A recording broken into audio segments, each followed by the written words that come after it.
Hello again everybody and welcome back to Celeste.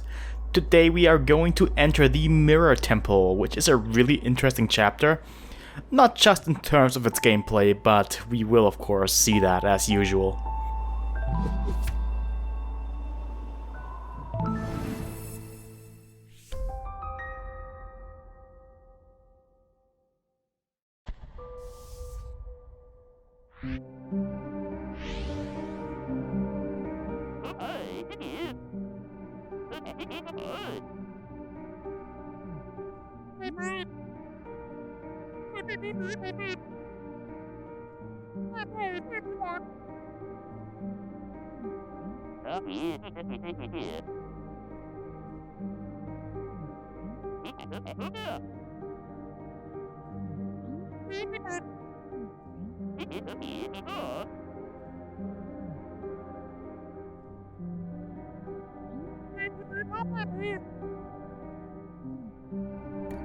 Before we head into the temple, years of playing video games have taught me that there's always some merit in going back, even if it's only figuring out that there is nothing. But in this case, believe it or not, there's actually something. You can hear a bit of a noise, it's a strawberry. I don't think I pointed this out yet, but yes, if there's a strawberry nearby, they actually do make a sound.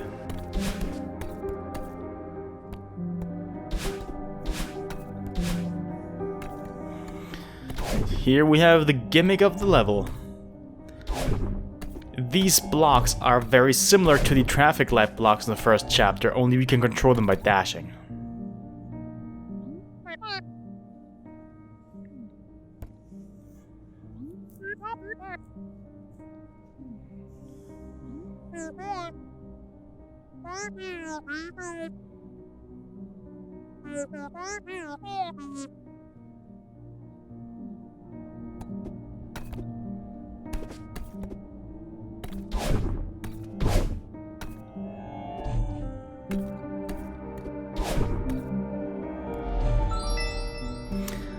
And this is another gimmick.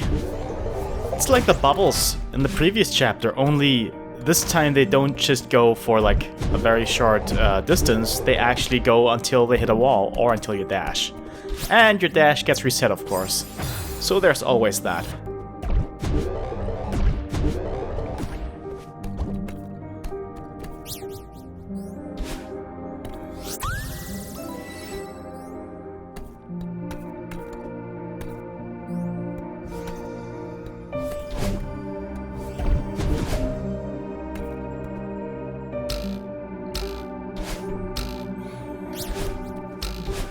There's quite some interesting puzzles revolving around this gimmick of these blocks that we can actually control ourselves. You might think this makes things easier, but not always. Sometimes it's really just something you have to wrap your head around first.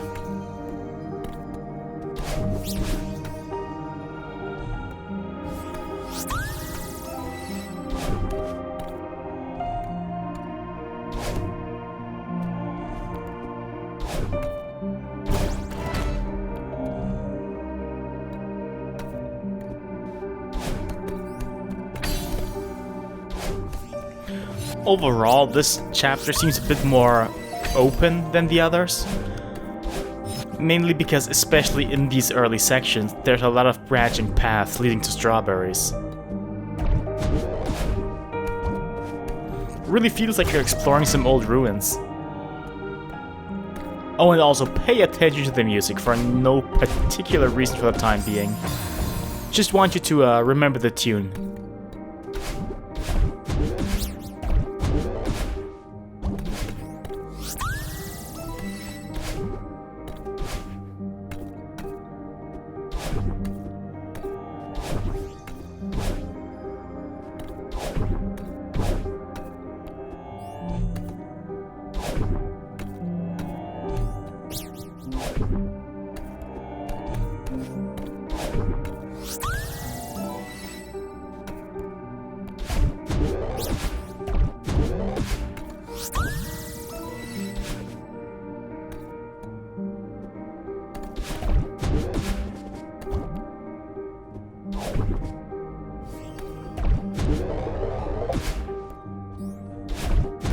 Ah, another strawberry. We can hear it. The door to the right, by the way, leads us to a locked door, meaning we have to find the key first. And speak of the devil, there it is. But we can't really easily reach it from here, so, you know, just gotta explore around a bit more.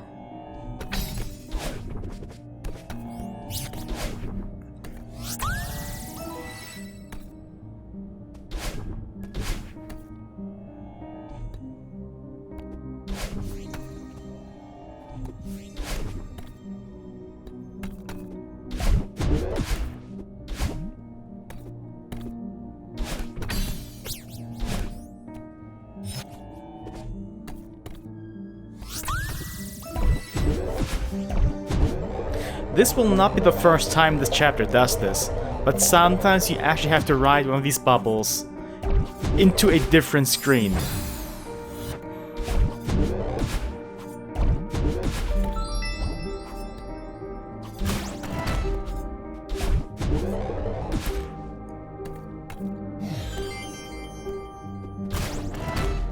Now, if you were wondering what this previous switch right up there actually opened, it's a door in that hallway there. You can see where it was locked.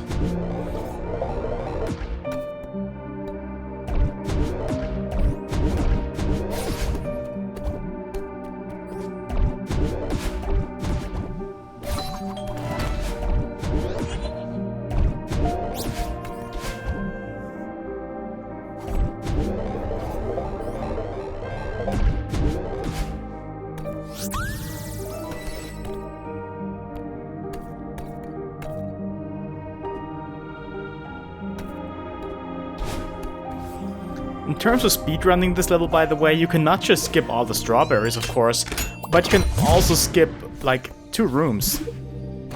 We'll see that, though.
And all of a sudden, it seems to have turned dark.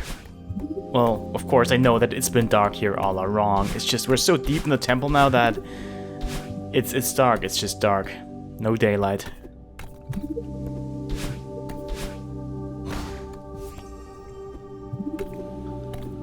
Very helpfully, of course, our path is lit, at times at least, by these torches that turn on when we get close to them.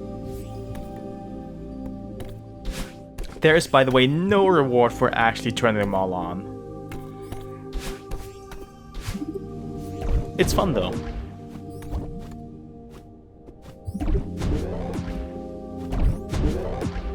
You have no idea how often I messed up the strawberry simply because I dashed. Because I didn't think about it. Well, like so, only in this case I just dashed way too early.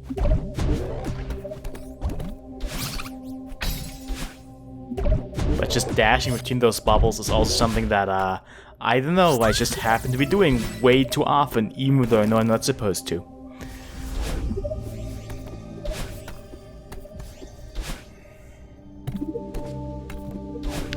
Well, it doesn't seem like we can reach these strawberries from either side. There must be some kind of mechanism to unlock the doors.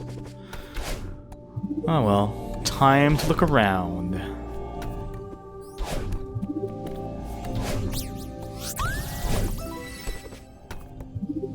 Yep, still nothing. But the solution is simpler than you might think. The darkness actually obscures the entrance to this place. It's kinda rude, really. Because they make you think that you have to unlock it, but nah.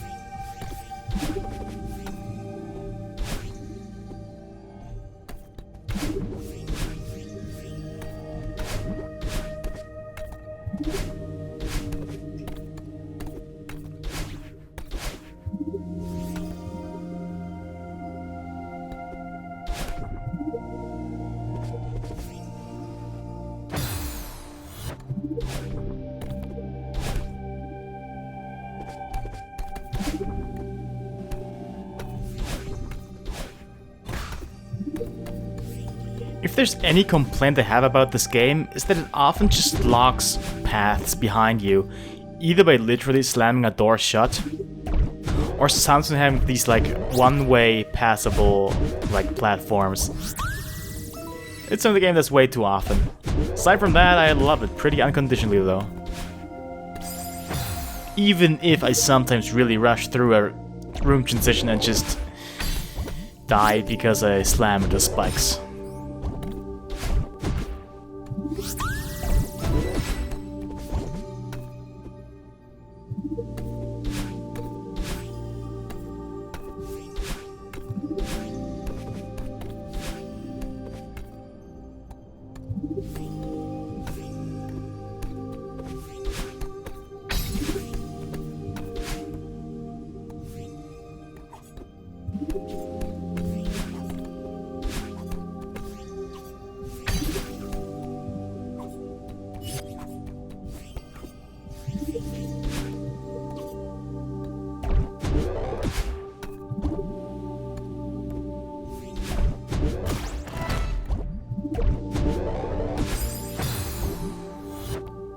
Well, dashing too early. Well, not just that, I also dashed diagonally. That's the main problem here. It's really weird. I'm using a PS4 controller and sometimes I just dash diagonally even though I'm not meaning to. And I can't really tell why, because it's really consistent otherwise. I must be messing it up, really. Yep, we have collected the key that we need to progress. But, spoilers, we don't actually need it to progress. But that's something for later.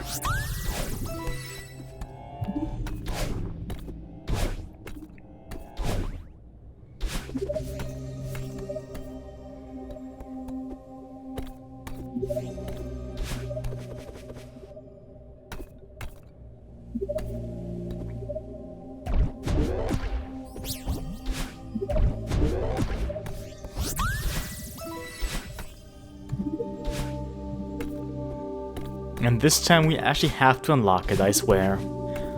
There's no other way in that room.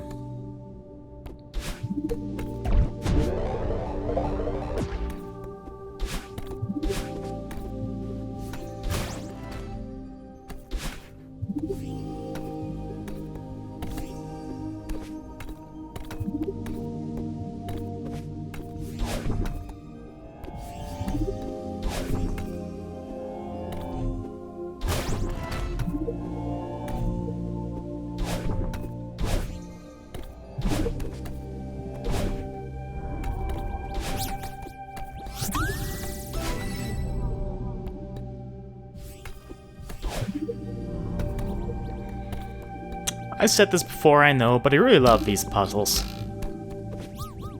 I wish the game would do them more often. But you know, on the other hand, I'm glad that the ones we got are so good. I could have salvaged this if I could have, like, neutral jumped consistently, but in the heat of the moment, I could not.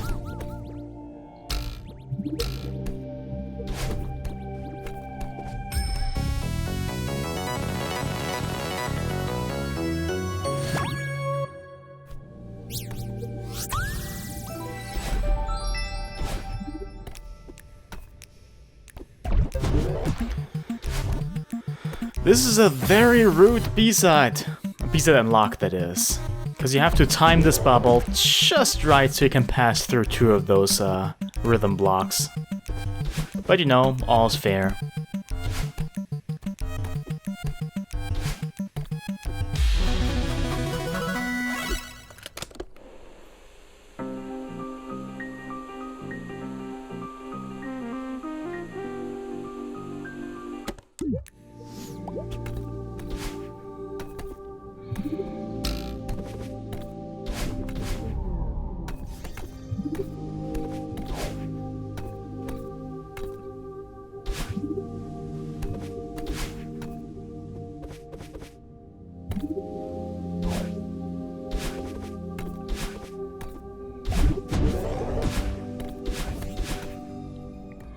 Alright, now it's time to actually move on. Right here is this locked door that we're supposed to use the key for, but you could easily skip it by just doing that. This will just get you straight past the door. And you can have a key with you, just in case you need it.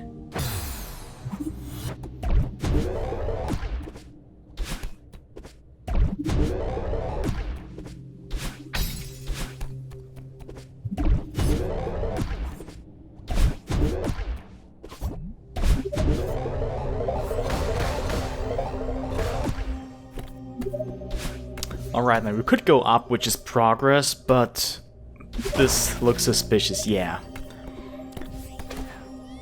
And there is a use for that key.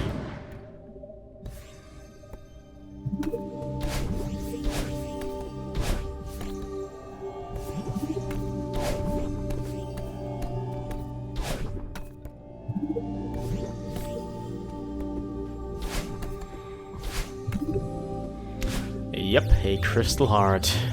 Just had to, do stuff a little bit. Find a hidden shortcut and everything. This heart got quiet and falling, and I couldn't help but fall as I collected it.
Okay, I'm sure you couldn't help but notice that this temple looks much more sinister now, and that there's these monsters floating about. So yeah. What I do think is really clever design, by the way, is that in that segment just now where we actually controlled one of these monsters, yes, that was us, we were actually taught the mechanics of how they work. Well, there's one thing that it couldn't teach us, and that's if we just Goomba stomp them, they get put out of commission for a bit. They then explode before they just come back. And that explosion, by the way, can propel us. And destroy these red blocks too.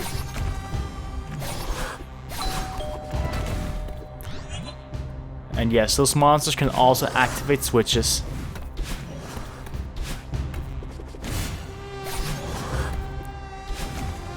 While they are mostly just gonna kill you, you can actually use them to help you.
Okay, so our end goal here is to get over there to the left.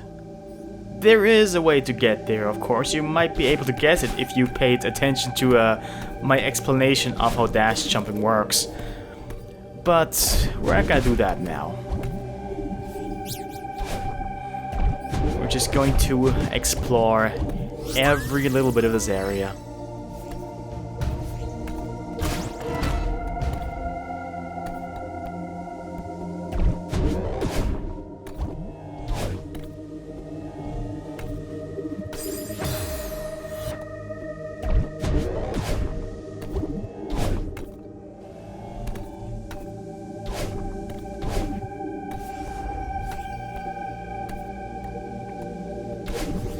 You can ride that bubble to the right there, but there's nothing there. Yes, a key. We actually need 2 keys total in order to progress. Because you see, in order to actually get over there to that, you know, part, we have to ride a red bubble all the way across this screen, which happens to have 2 locked doors in the way.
If you've paid attention at the start of this conversation just now, you could hear some unintelligible whispering in the background.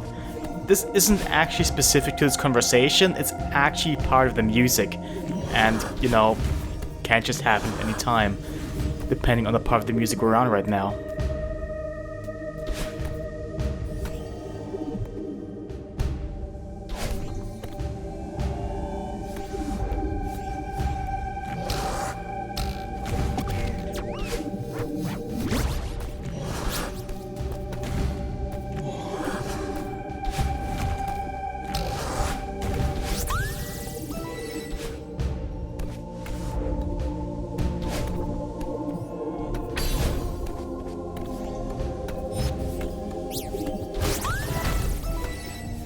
Well, I said we need 2 keys, right? We've seen another one in a previous room too, so we have access to 3 total. And yeah, we can skip all 3 of those. Which is something to look forward to for the speedrun, I think.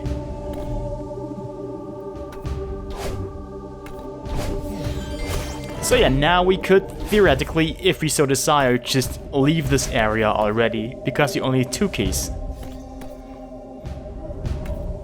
But of course, there's 3. So we should get all of those.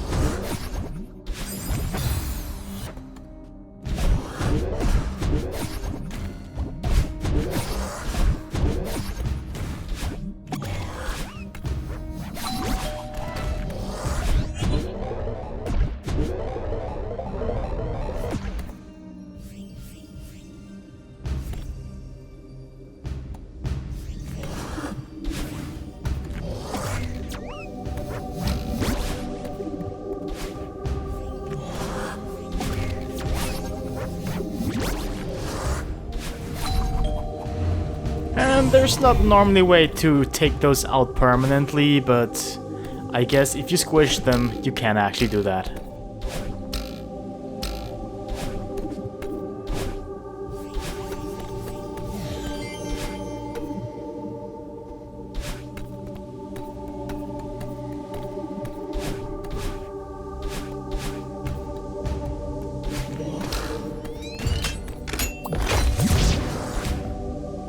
Okay, so let's finally just ride that bubble across, except, well, of course, we've seen there was a strawberry. This is the only way to get it.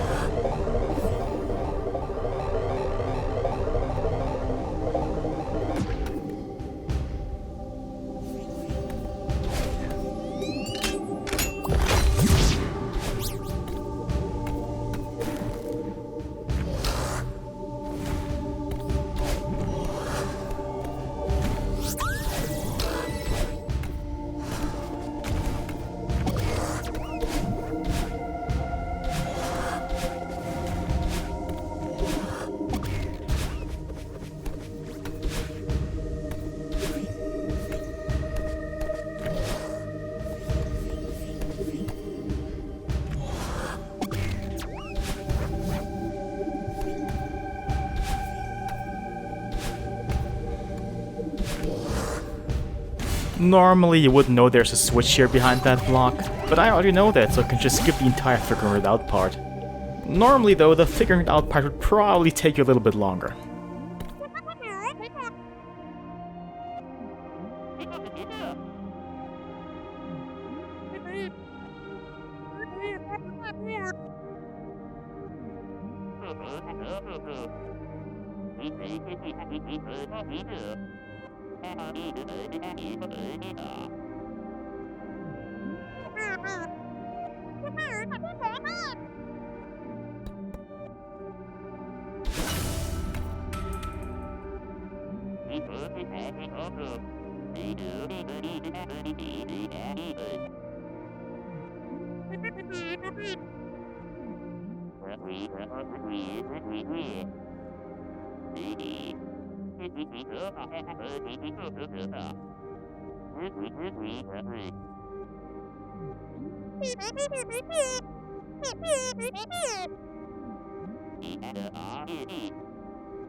Well, just as we got used to these monsters, we now have to juggle Theo around as well while we avoid those.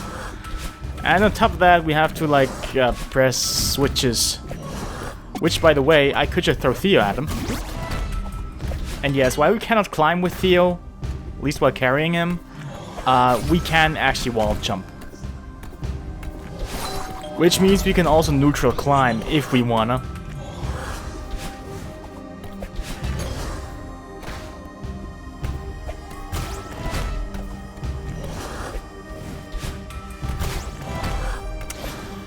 That switch here is rudely hidden behind spikes, and you can either just throw Theo at it somehow, or lure that monster into it. But I find throwing Theo easier.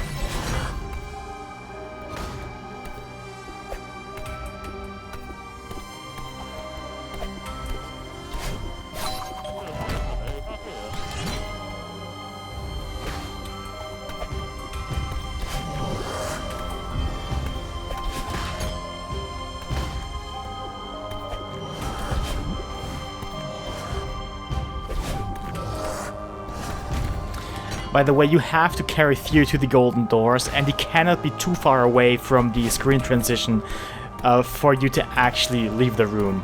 If Theo is too far from it, you cannot enter the next room.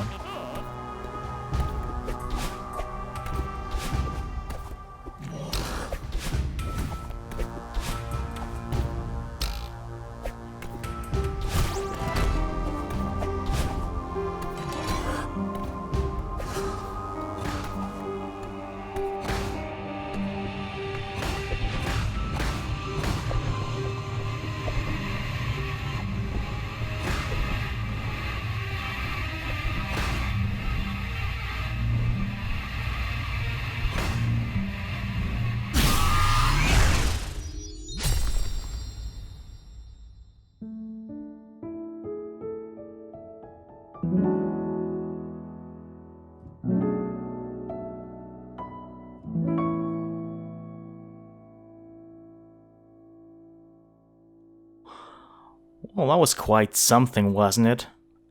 But that really isn't all there is. You know, let's just rewind.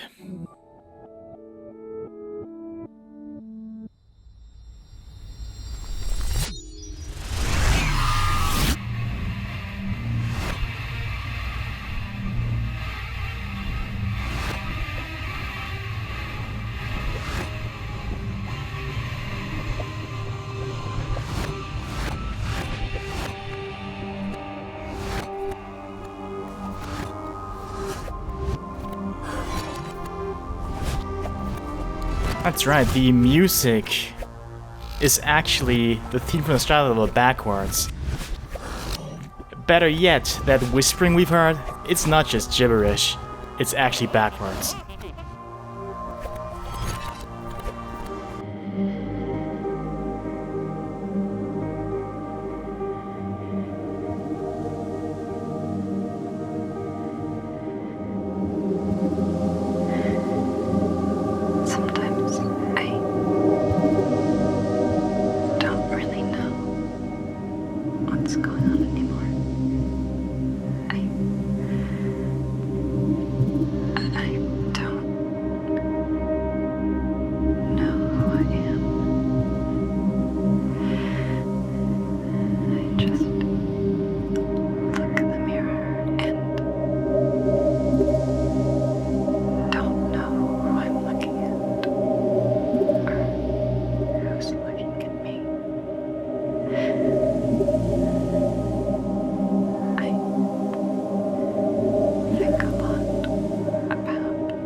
Well, that was rather chilling to say the least.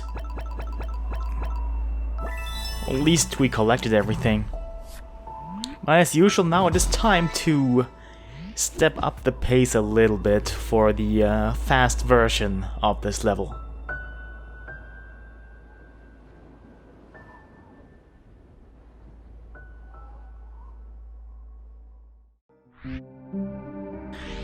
Okay, so the world record currently is 4 minutes 36 seconds, which is faster than it will do, but hey, this is a long level.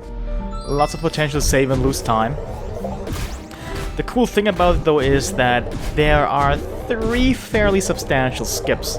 The first one coming up right here. Because you can't just use a dash jump to, you know, get through there, a long one. It's much easier if you dash diagonally into the block though, that way it's just kind of, I don't know. You are less likely to be caught onto the block as it goes down, which makes dash jumping harder, is I guess what I'm trying to say. And yeah, I'm calling them dash jumps, but I think the speedrun community has taken to calling them dash cancels. Which, you know, fair enough, but it makes it sound like an ultra-hard fighting game mechanic or something like that, and they're really not that difficult to pull off. It's just dash and you press jump, there you go. And of course here's our second substantial skip for the day. Well, substantial, it's... yeah, it allows us to skip another key. Of course we've seen that already in the main run of the game, because it's required to get the crystal heart. But yeah, the pros call dash jumping dash cancelling, and the long dash jump is actually a wave dash, because of course it is. Or rather, well, it's not a wave dash, it's I I forget what it's called exactly. The wave dash is if you just diagonally drill yourself into the ground and then jump in order to keep your dash. A lot of people find it easier that way. I only... well, not really myself, but kinda. It depends really on the situation, which one I find easier to do.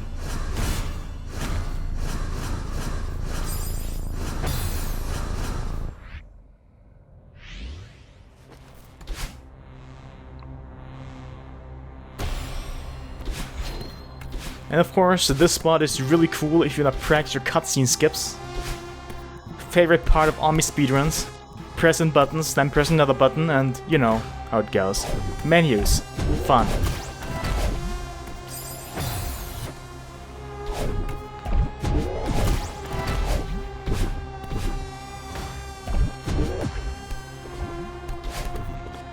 This is also where my movement is less optimized than at the starter level.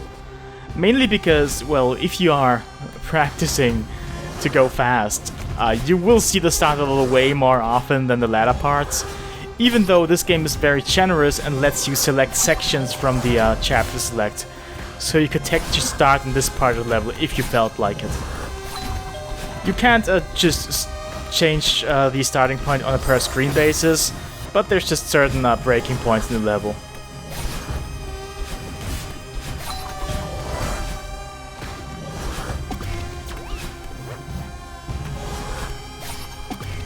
And there's some, even though I'm already using these monsters to activate the switches for me, there's actually some creative uses to go even faster than that, like activate, say, a different switch first, allowing you to get the easy top one or whatever. But the AI is fairly easy to manipulate anyway, because, you know, all they do is just dash at you, I guess. They charge and then they also home in a little bit, but not enough to catch you while moving.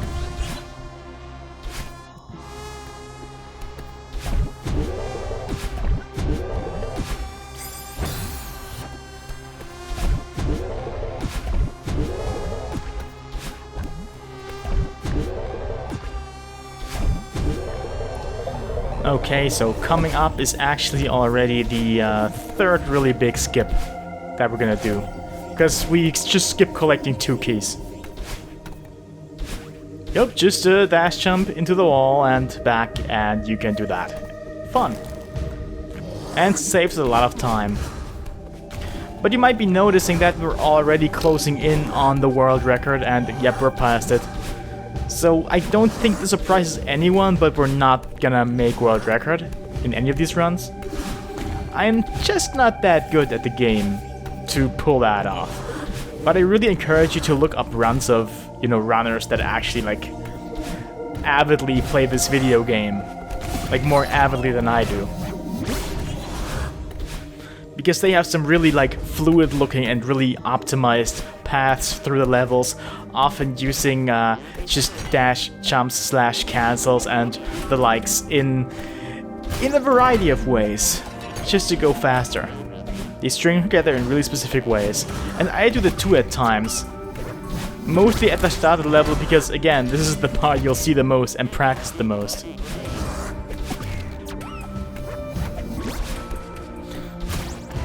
I think it's technically faster to carry Theo up with you and throw him at the switch, but, you know, it's more consistent to do it out of the way.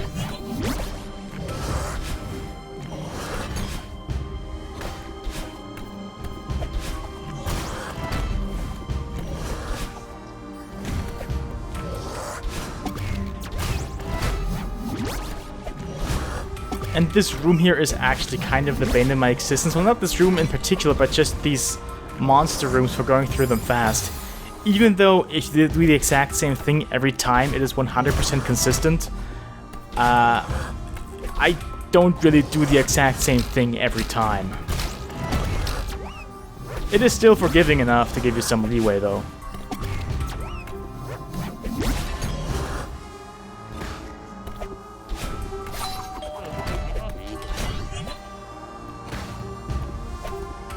It's really fun to just launch Theo and carry him through midair after that, but for some reason, sometimes you just die when you do that. Not because of Theo, but because of the monsters, obviously.